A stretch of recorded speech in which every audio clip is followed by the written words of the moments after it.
Hey, what's up, nation? I'm Scott from MuscularStrength.com, and today I want to talk to you guys about the #1 reason why drop sets do not build more muscle for the majority of people that are utilizing them in their workout routines. And it's not to say that drop sets aren't an effective tool for muscle building, but just like anything else, if you don't use it properly, the benefits aren't going to be there. And we'll get into that right now. But before we start talking about the reason why it doesn't work, if you guys haven't subscribed to my channel yet, or click that notification bell so you don't miss new video uploads, make sure you do that right now.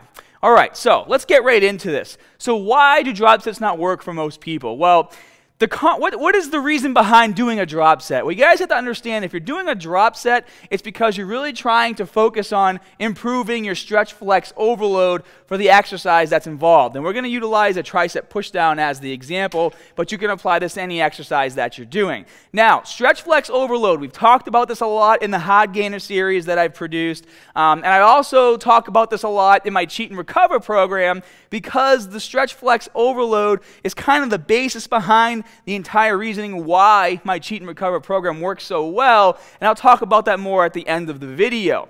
So when doing a drop set, the reason why it doesn't work for most people is because they tend to go a bit easier on each set. A drop set, as you know, is doing 8 to 10 repetitions and then immediately dropping the weight without any rest and then doing another 8 to 10 repetitions. So most people, let's say doing a tricep pushdown, let's say they can do 70 pounds for 8 to 10 reps.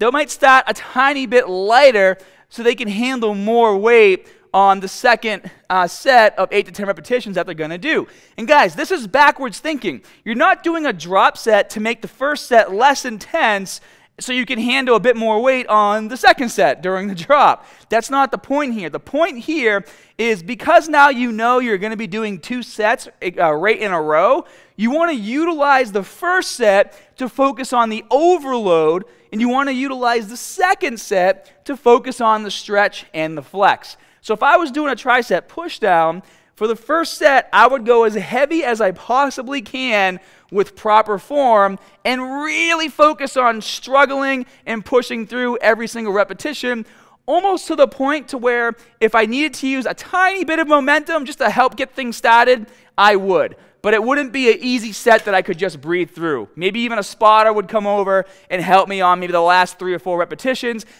Above all, guys, it needs to be your most intense set out of the drop set. As soon as you finish those 8 to 10 repetitions, you're then going to drop the weight and then utilize those second 8 to 10 reps, now that your muscles are pre-exhausted, to focus on the stretch at the top and then the flex at the bottom. As I talked about in the Hard Gainer series, focusing on the stretch, that's where you get the most muscle breakdown, is during the stretch. And then also, if you guys have a hard time with your mind-muscle connection, being able to utilize a bit more focus at the bottom of the movement where you're flexing your triceps and holding it for a brief second is going to help establish that stronger mind-muscle connection to make your workouts a bit more intense. So at the top, I'm going to make sure I get that nice stretch in the triceps. Then as I get to the bottom, I'm going to flex, hold it for a second, come back up, and repeat this the entire time. So are drop sets a bad technique to be used to build muscle?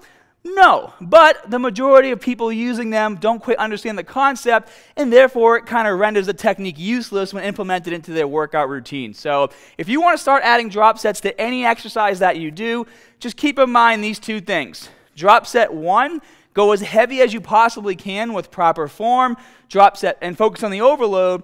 And then on drop set 2, utilize that, still go, heavy with the weight, don't go too light obviously, but utilize that second part of the drop set to focus on the stretch and the flex at the bottom of the movement. Now, how does this relate to Cheat and Recover, and how is this the concept behind how Cheat and Recover was created?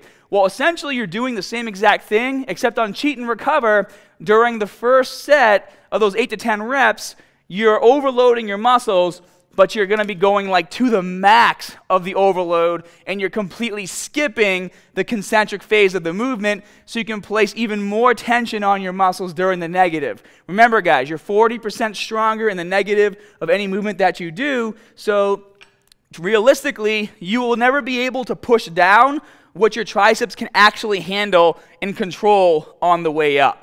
So cheat and recover is, instead of pushing it down, you'd actually use momentum to get it down and then fight the negative the entire way.